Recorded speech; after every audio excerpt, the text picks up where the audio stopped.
Bonjour à toutes et à tous, et bienvenue dans Culturé et Confiné, le podcast numéro 1 de la recommandation culturelle pendant le confinement. Et aujourd'hui, on va parler de La Plateforme, le film dont tout le monde parle en ce moment, disponible sur Netflix. Est-ce que vous savez à quoi il sert, ce trou? Évidemment. À manger. Qu'est-ce qu'on va manger? Est-ce que ceux du dessus voudront bien nous laisser? Alors, La Plateforme, qu'est-ce que c'est? Sorti le 20 mars 2020 sur Netflix, La Plateforme est le premier film du réalisateur espagnol Galder Gaztelu Urrutia. Sorti à la base le 7 octobre 2019, Netflix en a seulement racheté les droits. Dû au confinement auquel le film peut faire écho, et à la fermeture des salles de cinéma, il a reçu un très gros succès surprise sur la plateforme. Aucune com n'avait été faite en amont pour promouvoir le film, et le réalisateur est un parfait inconnu au bataillon. Annoncé comme un film d'horreur ultra gore, j'appréhendais beaucoup à l'idée de le voir. Je rassure ceux qui, comme moi, ont extrêmement peur des films d'horreur, il n'en est rien. Il ne fait pas peur. Mais alors, pourquoi le voir? Parce que c'est une excellente surprise et que le postulat du film est très original. On y suit l'histoire de Goreng, jeune homme sans histoire qui se réveille dans une cellule partagée avec un vieux monsieur, Trimagazi. Au centre de la pièce, un trou, dont on peut voir les cellules du bas, qui elles aussi partagent le même trou, qui a l'air de descendre tout en bas jusqu'à l'infini. Pareil pour en haut, où le même trou semble se prolonger jusqu'à l'éternité. Goreng et Trimagazi sont au niveau 48. Il y a donc 48 niveaux au-dessus d'eux et un nombre inconnu de cellules en bas. Mais à quoi sert le trou? À faire circuler la nourriture. En fait, dans cette prison hors du commun, appelée la fosse, la nourriture est déposée sur une plateforme, d'où le titre du film. Partant du niveau le plus haut, le 1, alors rempli de nourriture pour ses occupants, et descendant jusqu'au dernier niveau. Tous les prisonniers partagent donc la même table, le niveau 2 mangeant les restes du niveau 1, le niveau 3 les restes du niveau 2, et ainsi de suite. Vous comprendrez donc qu'au niveau 48, il n'y a plus grand chose sur la table, et à des niveaux inférieurs, c'est pire. Autre postulat du film. Chaque mois, le binôme de prisonniers change d'étage, de manière totalement arbitraire. Ils peuvent donc se retrouver aux étages supérieurs ou aux étages inférieurs, et ce, complètement au hasard. Dernier postulat du film, en arrivant, chaque prisonnier a le droit de ramener un objet, n'importe lequel. Notre héros choisira un exemplaire du Don Quijote de la Mancha de Cervantes. Voilà pour les bases, vous pouvez aller voir le film. Il est relativement court, 1h30, et il s'y passe tellement de choses que vous ne verrez pas le temps passer. Autre chose, c'est un film qui a demandé très peu de moyens. Toutes les cellules se ressemblant, on imagine que toutes les scènes ont été tournées dans un seul et même décor. J'aime beaucoup ce genre de film où le réalisateur est poussé par la contrainte du budget.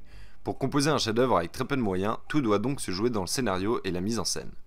Succès public plus scénario original plus film court plus peu de moyens, ça suffit à me donner envie de le voir, et à raison. Pour ceux qui n'ont pas vu le film, on va s'arrêter là pour l'instant. En effet, exceptionnellement, la suite de ce podcast est garantie 100% spoilers ou divulgachage pour nos amis québécois. Je vous enjoins donc à arrêter le podcast maintenant, regarder le film et revenir plus tard quand vous l'aurez vu. Si vous ne souhaitez pas le voir, pas de problème, on se retrouve demain pour un nouvel épisode de Culturé et Confiné. Portez-vous bien, salut! C'est bon, ils sont partis? On est d'accord qu'on est qu'entre gens qui ont vu le film? Alors, on va pouvoir commencer.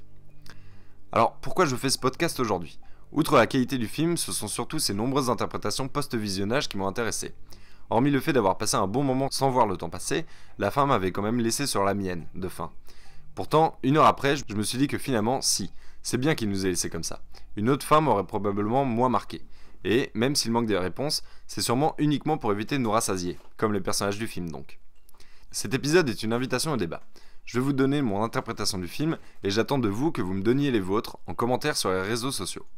Pour commencer, il y a évidemment toute une comparaison à faire entre George N et Don Quichotte. Pour ceux qui n'ont pas lu le chef-d'œuvre de Cervantes, Don Quichotte raconte l'histoire d'un homme fasciné par les romans de chevalerie et notamment des idéaux des chevaliers, à savoir la vertu, c'est-à-dire de toujours se mettre au profit des autres et non de soi, de défendre le peuple, soit, mais aussi la veuve et l'orphelin. Vous remarquerez qu'il y en a dans le film. Un peu fou, Don Quichotte finit par se persuader qu'il est chevalier et va essayer de se battre contre des moulins à vent qu'il prend pour des géants. Pour l'accompagner dans sa tâche, il sera accompagné d'un fidèle serviteur, Sancho Panza. Dans le livre, il souhaite être anobli chevalier, dans le film, il rêve d'un certificat dont on ne sait pas trop quoi. Bon, mais alors, la fin du film c'est quoi? Selon moi, 2 interprétations sont possibles. La première c'est que l'enfant n'existe pas, ou du moins qu'il est mort. Il fait donc partie des rêves éveillés de Goreng. Il n'a pas mangé la panna cotta, et avant de mourir, c'est le dessert que Goreng renvoie au niveau 0. Résultat des courses, comme on le voit au bout d'une demi-heure de film, le chef cuisinier hurle sur ses apprentis, pensant que la panna cotta n'a pas été mangée parce qu'il y avait un cheveu dedans. Il ne se doute donc pas de toute l'horreur qui se trame sous ses pieds. Tout ça pour ça, c'est très drôle. Pour l'autre interprétation, partons du principe que le film est une allégorie de l'humanité. No shit, Sherlock. Attendez, laissez-moi m'expliquer. En fait, comme le dit le sage à un moment du film, il faut arrêter de blâmer l'administration. Elle n'est pas responsable des actes de ses prisonniers. Goring le dira lui-même à Tribagassi en lui disant qu'il le porte comme seul responsable de sa souffrance quand celui-ci s'apprête à le manger. Contrairement au film Parasite, le malheur des humains n'est pas à mettre uniquement sur le compte du système et de son injustice, mais plutôt sur les humains eux-mêmes et leur nature. On peut noter le nom de la prison Centre Vertical Autogéré. Cela signifie que malgré les dures règles du système, c'est bien aux humains de s'autogérer pour que tout aille mieux. La seule solution serait l'entraide et le système n'aurait pas besoin de changer. Pour moi, l'administration, le niveau 0, ceux qui préparent à manger, représente la Terre, celle qui donne ses ressources pour nourrir l'humanité. L'humanité a donc deux choix, tout diviser pour que chacun ait assez, ou que les gens arrivés au sommet mangent tout, eux qui l'ont bien mérité après avoir été dans des niveaux de merde. On pense aux riches qui se gavent après avoir été dans la merde toute leur vie pour en arriver là. Ils ont bien le droit de kiffer un peu et de se gaver. Le problème, c'est que pour avoir un impact, il faut être dans les niveaux supérieurs. Le jour où on dit aux gens juste en dessous que dorénavant il faut diviser, ils n'acceptent pas car eux aussi veulent profiter autant que leurs prédécesseurs. Autre problème soulevé par Imogiri, l'autre colloque de Goring, c'est qu'on croit qu'il y a assez de ressources pour satisfaire tout le monde, car on pense qu'il y a 200 niveaux. En fait, non.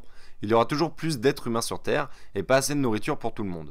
Elle se suicide, découvrant un problème sans fin, il y aura toujours plus de 200 niveaux. En fait, l'administration, la planète Terre dans ma théorie, n'est effectivement responsable de rien. Elle offre toutes les ressources qu'elle peut aux êtres humains de se débrouiller pour bien la partager.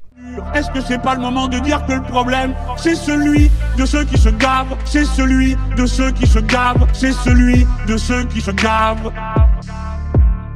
C'est celui de ceux qui se gavent, c'est celui de ceux qui se gavent, c'est celui de ceux qui se gavent.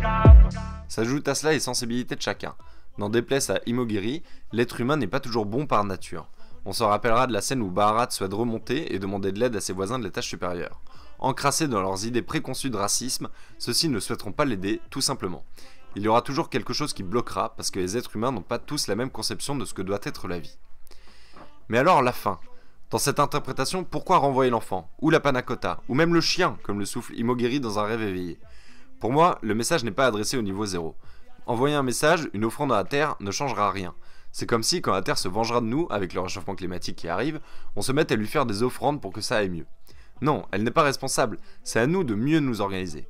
Petit aparté, la cellule qui se chauffe ou qui refroidit lorsque l'on garde de la nourriture dans sa cellule symbolise pour moi la surexploitation des ressources de la Terre. C'est-à-dire produire plus en prévision de plus tard, quitte à empêcher d'autres de manger, et non prendre juste ce qu'il nous faut pour résoudre nos besoins immédiats. Surexploiter les ressources de la Terre, c'est exactement ce que l'on fait en ce moment. Résultat, la Terre se venge par le climat, par une ère glaciaire comme elle l'a déjà fait, ou par un réchauffement climatique comme elle est en train de le faire. Donc envoyer quelque chose au niveau 0 ne servira à rien. Et de toute façon, dans le film, si remonter sur la plateforme jusqu'au niveau 0 était la solution, cela ferait belle lurette que Miharu, la maman de l'enfant, serait partie. Pour moi, le message s'adresse au niveau 1, aux plus riches. Et donc, quel est le message? L'enfant, la panna cotta, le chien? Si le message adressé au niveau 1 avait été la panna cotta, au mieux ils n'auraient rien compris, rien fait, au pire ils auraient vu ça comme une offrande. Si cela avait été le chien, histoire de leur dire « Regardez, d'autres espèces souffrent de notre égoïsme », pareil, ça n'aurait rien changé. Le message de leur renvoyer l'enfant servirait à leur montrer que tout en bas, il y a des enfants qui crèvent de faim. Les enfants, c'est la chose la plus innocente au monde, le plus gros dénominateur commun entre chaque être humain, car tous ont été un enfant dans leur vie. Et ils sont aussi de véritables messages d'espoir qu'avec eux l'avenir peut changer. Mais la réalité, vous la connaissez, c'est que ce genre de message ne fonctionne pas. Dans la vraie vie, même les plus riches sont bombardés de photos d'enfants souffrant dans la famine au Kenya. Est-ce que ça change quelque chose? Non. Le film s'arrête sur cette fin car il nous laisse une fin ouverte. Peut-être que cette fois-ci ça va changer. Peut-être que non. Et Goring dans tout ça. Comme Tim Agassi lui dit au dernier niveau, il n'y a pas besoin de messager pour porter un message. En effet, seul compte le message de Goring et non Goring en lui-même. En fait, la seule fonction de Goring a été de véhiculer un idéal. Laisser une trace de ce que lui pense être juste et bon pour l'humanité. Peu importe si ça marche ou pas. Ces idées resteront. Goring peut alors symboliser énormément de personnes. En fait, tous les hommes qui se sont battus pour leurs idées ou leurs idéaux. Jésus par exemple, avec ses préceptes pour que les humains vivent mieux en société. Tu ne tueras point pour n'en citer qu'un. Marx, avec ses idéaux de partage des richesses qui aura passé sa vie à faire passer ce message et dont on parle encore aujourd'hui, etc., etc. Les messagers meurent, mais leurs écrits, leurs messages restent. Et seul prime le message, pas la manière dont on le fait passer. Je pars peut-être trop loin, mais les deux fois où le communisme est évoqué, deux choses arrivent. La première, c'est que Tim Agassi lui dit que les autres prisonniers voient mal le communisme. Et c'est vrai, dans la vraie vie, être communiste n'est pas vu par tout le monde de la même manière. Pour beaucoup, c'est encore un gros mot, du fait des expériences de tentatives de communisme qui ont eu lieu dans la vraie vie et qui se sont terminées dans des bains de sang.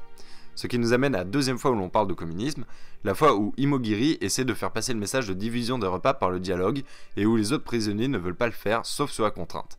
Pour appliquer le communisme, il faut donc des règles et une entité possédant le monopole de la violence légitime pour les faire appliquer, comme en Chine. Ici, ce sont la menace de leur priver de nourriture en leur chiant dessus ou en s'armant de barres de métal pour le bien commun. C'est aussi pour ça que Göring est apaisé à la fin avec Trimagasi. Il lui pardonne ses meurtres car Göring en a aussi commis mais pas pour les mêmes raisons. Du côté des faits, cependant, ils sont au même niveau.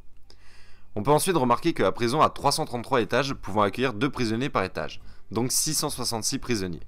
Une référence évidente à l'enfer.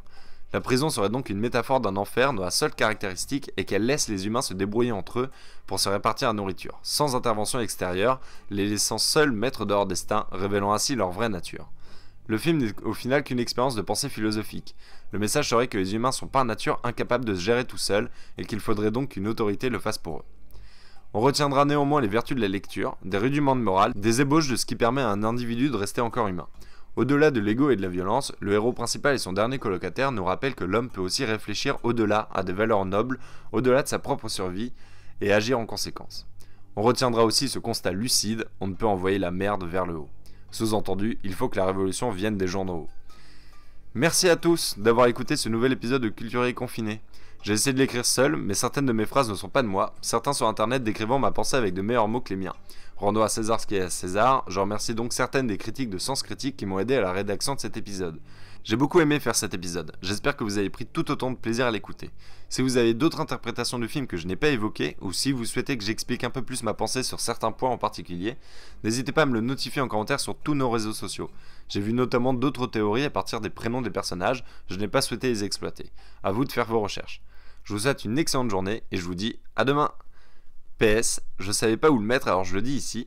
Dans ma théorie où le niveau 0 est la terre ou Dieu, j'aurais kiffé que ce soit aussi le paradis, que dans les plans où l'on voit les cuisiniers, on reconnaisse des visages familiers qui signifierait que quand on meurt dans la fosse, on finit cuisinier avec aucun autre choix que de ne faire les meilleurs repas pour les prisonniers de la fosse.